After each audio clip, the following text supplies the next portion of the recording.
chorus. Nothing about a song creates more interest and discussion on all fronts than its chorus. And this is how it should be. Our real goal is to get this piece of the song deeply embedded in the hearts and minds of our audience. This will be the piece that everyone will sing out loud. Even though people might forget the verses and bridges of their favourite songs, they will never not remember a hit chorus. And that hit chorus has a fabulous added component to it. It bonds the whole audience together. Even if a song has been a massive hit, in a concert situation, an audience won't always sing along in the verse. But just wait till the chorus comes around, the stadium lifts off. One of my first writer friends in Los Angeles when I moved there in 1974 was a guy called Larry Murray. He was a good 10 years older than me and a legend within the Californian country rock movement. He ran the Hoots, which is the open mic night that they used to have, the Hootenannies, at the famous Troubadour Club back in the 60s. He was, and still is, a dry, laconic old country boy from Waycross, Georgia. And he never talked as much as the rest of us.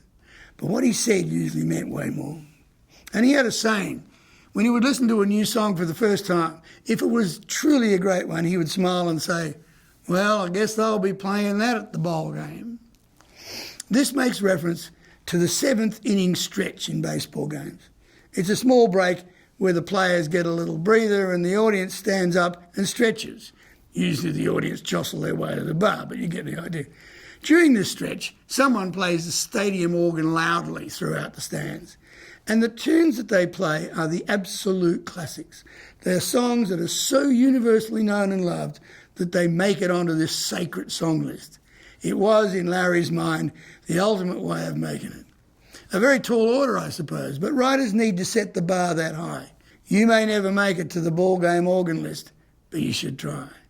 The only way to do that is to write a chorus that is musically and lyrically so unique, so memorable, and so simple that anyone can learn it. When you think you finished it, the way to evaluate your chorus is to work backwards from those three ideals. How close did you get to them? Defining the chorus writing process is very difficult. A great chorus seems to be one that has a mind of its own. Often it just spills out, almost as if it had been pre-written somewhere else and has now just appeared at the moment it's needed. If you've had the title or the phrase or the snippet of melody or whatever the trigger was that started you on the journey to the chorus for some while, you may have subconsciously or even consciously ruminated over it and its possibilities. I know that happens to me. I've stored a title for a few lyrics in a notebook that I've looked at many times and thought, I'm going to write that one day. That day eventually arrives, and when it does, it almost always writes itself fairly quickly.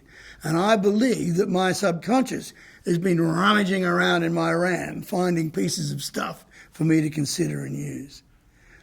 I know this could sound a tad far-fetched, but it's happened to me enough over the years to convince me the process exists.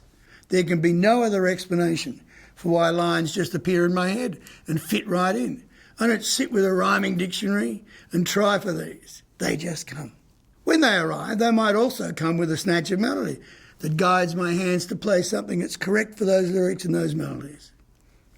A little esoteric for you? Okay. Let's try and define some rules and reasons for what makes a good chorus. 1. First and foremost, a chorus can only be involved in the idea. It should not reiterate parts of the melody, lyric or chord structure of the verse or the channel. It needs its own identity. Unlike the verse and the channel, it has to stand on its own, be able to be listened to or sung along with without needing the other parts of the song. Getting the audience there definitely requires the other parts. But once he's arrived, he needs a completely new bit to learn to love. 2. This should be the only part of the song that contains the title. You can use just the title and no other lyric. We Will Rock You. You can use the title in the first and then the third line. You can use the second and the fourth. You can use it in the first line and then the last line, or just as Dylan often did, only in the last line or as the last line. 3, it needs to be simple. It's the first thing the audience learns. Do not give him complex word structures or words that confuse or alienate him, like religious or technical. Try not to give him a melody that only Pavarotti could sing. The rhyme should be obvious, predictable and exact. You can fudge a close enough rhyme in a verse, but it'll grate on you in a chorus. 4. Use the method we discussed much earlier. Sing the chorus against only a hand clap. You'll discover what works and what doesn't, and how easy or how difficult it will be for the audience to grasp and to sing along with. This is not to say that the music has to be simple. You can have beautiful chords and feels as sophisticated as you like, but the melody and words running over the top of them have to relate a lot more to the audience than the fusion guitarist who's playing the guitar part. 5. A great trick in a chorus is to use pictures. Larry Murray taught me that too many years ago. He was also a TV writer, so he dealt a lot more with images than just words to describe something. It's actually good in verses as well, but in the chorus the lyrics need to be economical, so the less words used, the easier it is to learn. So you could say, she was alone, or a table set for one. She was alone makes it hard for our audience to conjure up anything much.